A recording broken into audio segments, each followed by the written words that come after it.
Hello and welcome back to Witches of the Moon. I'm Eva Maria, your Monday hostess, and this week's topic is superstitions. I'm going to start off by talking about some superstitions that I've grown up with and that I personally kind of believe in. And then, I'm going to have some links also in the description. A good amount of links that kind of delve further into this topic if you want to see some other videos that have to do with this sort of topic. The titles of the videos are going to be Weird Superstitions Around the World. Then there's another one titled Myths, Legends, and Tales of Superstition, where just superstitions in general are discussed. Then there's Friday the 13th Facts. Then there's Broken Mirrors, Black Cats, and Other Superstitions, which is kind of like the after show for Friday the 13th Facts, which is a good mythical morning show. Another video I have linked for you is Wild Celebrity Superstitions, in which if you watch that video you can hear about some superstitions that some celebrities actually have. It's kind of interesting and it's pretty short.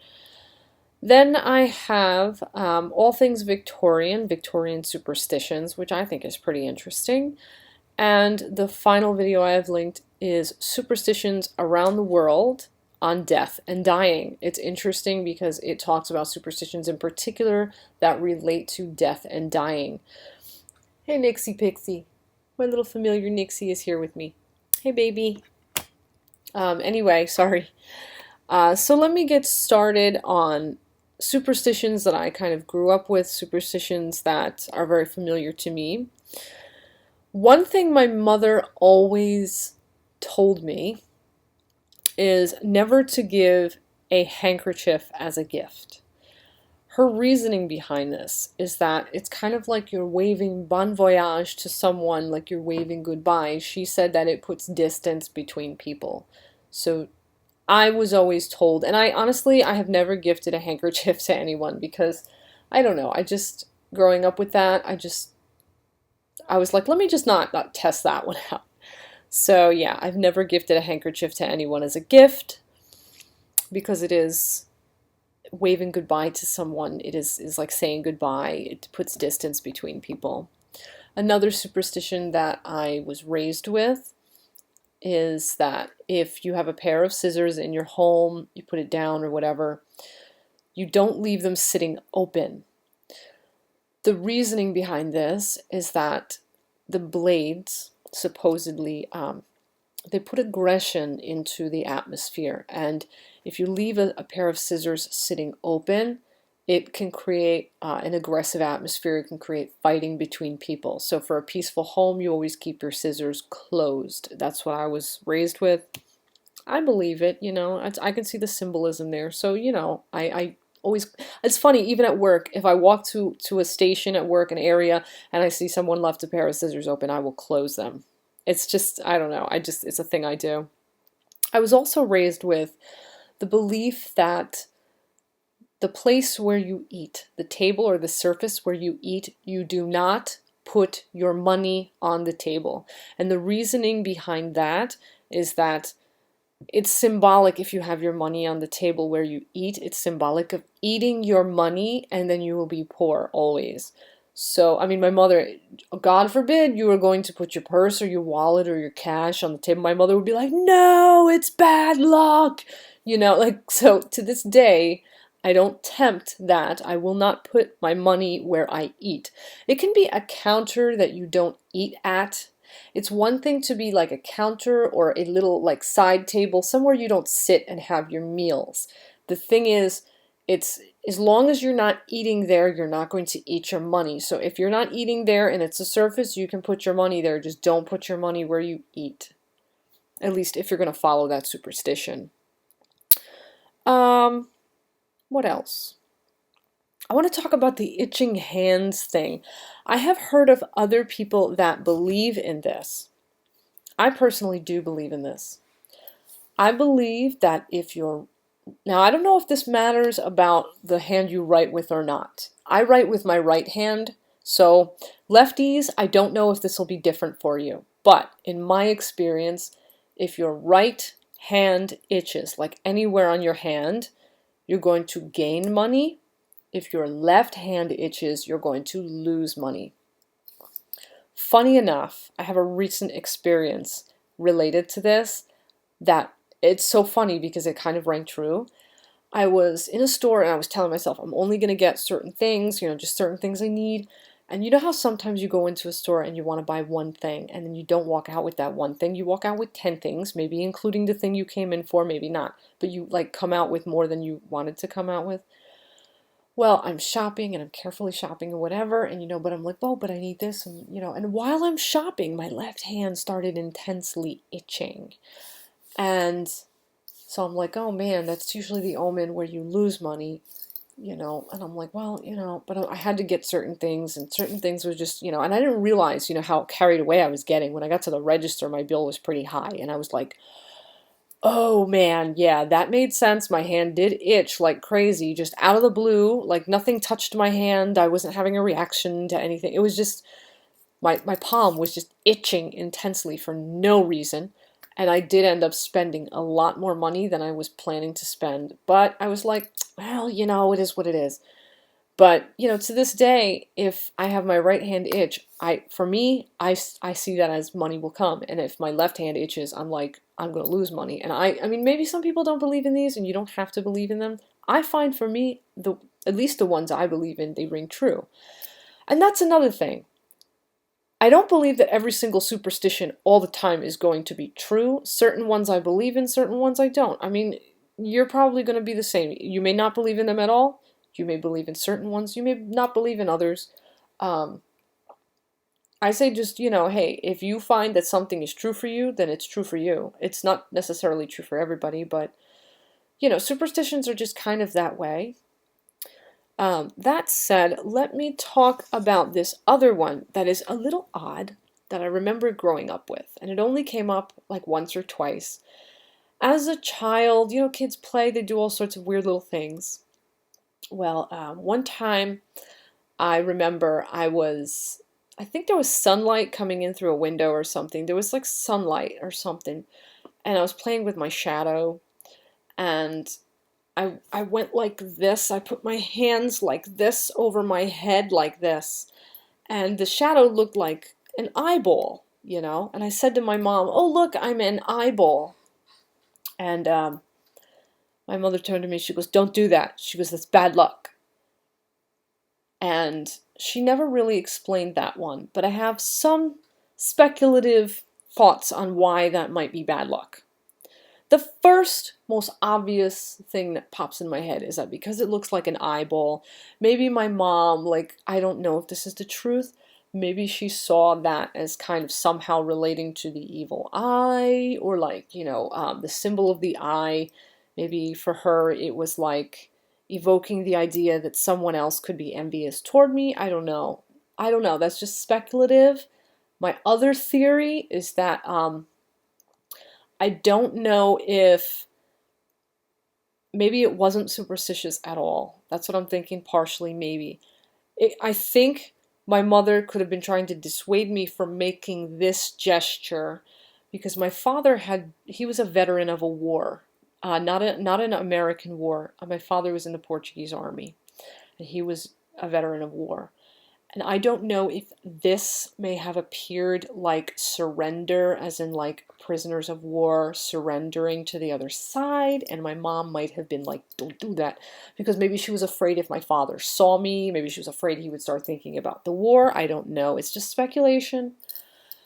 But then also, regardless if it was about trying to dissuade me as a kid from doing things that might have, kind of mentally put my dad in a bad place, it could have just been the idea, too, of the stance of a prisoner of war, or a prisoner in general, surrender, giving up your power, stuff like that. That's not really something that you want to evoke that kind of energy, putting that out there, that kind of gesturing. So that could be, I think, why my mother was like, don't do that, that's bad luck, because you're symbolically, you're gesturing surrender, you're gesturing loss of power, of weakness, of being, a victim, or a prisoner. I can't really put it any other way. So that's something I'm not sure if it was truly a superstition or if it was, I mean, maybe it was, I don't know, but I do remember, I do have a memory of my mother telling me not to make this gesture. And I'm making the gesture to demonstrate it to you. I don't personally believe that that's like some solid, ingrained, deep superstition, but it is something interesting that I just thought I'd throw in there. I don't know if any of you have ever heard of anything like that, but yeah, I think as a kid, I only maybe messing around, I might have done that only once or twice. Maybe only once. And my mother, I just do remember clearly that she was like, don't do that, that's bad luck. Another thing I'd like to mention is my family did believe in the very popular belief in the horseshoe being a lucky symbol. The house that I grew up in, I remember that at the front door, above the door, there was a horseshoe. And my mother, like, even I think in the house she lives in now, I think there might be a horseshoe now, I don't remember. But, you know, my family does believe in that. And the thing is, too, like, if you're gonna, I don't know if everybody has ever heard of this, but some people, you'll see the horseshoes with the points down, and then sometimes you'll see the horseshoes with the points up. I was raised to believe that when you're using a horseshoe as an emblem of good luck, the points must point up because it is symbolic of a cup that holds your luck. You know, it's like a cup shape. It's like a symbol. You know, it upholds your luck. So if the points are down, your luck is running out. That's how I was raised. Some people may not see it that way. To this day, if I utilize the horseshoe, I will utilize the points upward. Recently, I bought a necklace, actually, of a horseshoe. And I've seen some necklaces where the horseshoe points are down. I won't buy necklaces like that. The one that I bought, the horseshoe was hanging, like, the little pendant pieces on, like, one of the points so that it hangs, like, with the points upward. And I bought it that way specifically because I was like, okay, well, the points are up, so that's, you know, it's like the luck, you know, your cup, you know, runneth over, and it's full of your luck, and it upholds your luck, and I really liked that, so that's why I bought that way. What else do I have to talk about? I do believe in the concepts of knocking on wood, not tempting fate. You know, I definitely try to be careful of certain things that I say, you know, in terms of not tempting fate. Some people believe that you shouldn't speak of something like, oh, it's so good that, you know, blah, blah, blah isn't happening, because they say that to do that, you're tempting fate. That by saying, oh, at least this didn't happen, you're sort of tempting that to actually come in and actually happen to you. So I try not to do that as much as I can help it. And then there's the knock wood thing as well. I believe that and let me tell you the origins on that one after I tell you what it is. I believe that if you say something that's sort of like, oh, well, at least this didn't happen, you know, or, you know, such and such has happened, you know, and then you knock on wood to prevent anything bad from, like, countering the goodness. You know, like, let's say you say, well, at least I didn't get a flat tire, knock wood. You know, you're knocking on the wood to avert negativity, you know, to avert that, oh, well, because you said it, now you're tempting fate. And I may be wrong, but it's my understanding that the origin of that is that some cultures, some paths, some peoples in history believed that, you know, there were good spirits that resided in trees. And so when you knocked on the wood, you would sort of evoke, you know, call forward, you know, call up their presence to aid you. So it's like knock on wood, you know, for luck, to prevent negativity. Oh, I have something funny to mention too, something interesting. One night I was out with some friends and we were at a bar, and one of my friends starts toasting, like, we start toasting each other, you know, everybody gets all rowdy and having fun and everything. And we started toasting horrible things.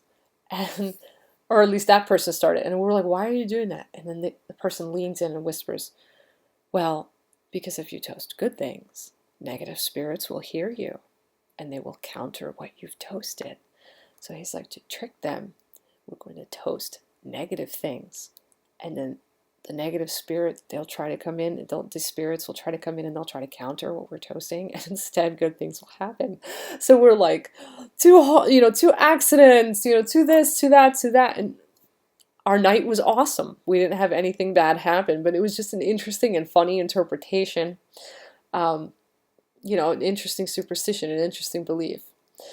I don't think I haven't done it since, but at that time it was just a fun little thing that we did, and everything went really well, and I can't recall having any sort of horrid luck at that time. So maybe it's true. Maybe to toast bad things, like here's to, shitty days, and and then if negative spirits come in and try to counter that, they'll counter your shitty days and you'll get good days. I kind of see superstitions as they're folk beliefs, and I think they're very cultural and so on and so forth. But I feel that I think there's validity, I think, in a way, to some of them, and I think it's maybe they're empowered by the belief of so many people, by the collective consciousness of people in general that do believe in them. I'm not saying that every superstition always comes true. I'm not saying that, but I think a lot of them are really fed by the beliefs of the masses. That said, I think that's all I've got for you for as far as my take on this topic for this week. But stay tuned. Watch everyone else's videos, because I'm telling you, there's just so much to this topic. So much of this topic. It's just like one of those broad, wide, endless topics we can just cover so many aspects and angles of. So let's get into this. This is going to be really fun. Enjoy your Monday. Blessed be and ashe. Until our next exchange, stay awesome, and bye-bye for now.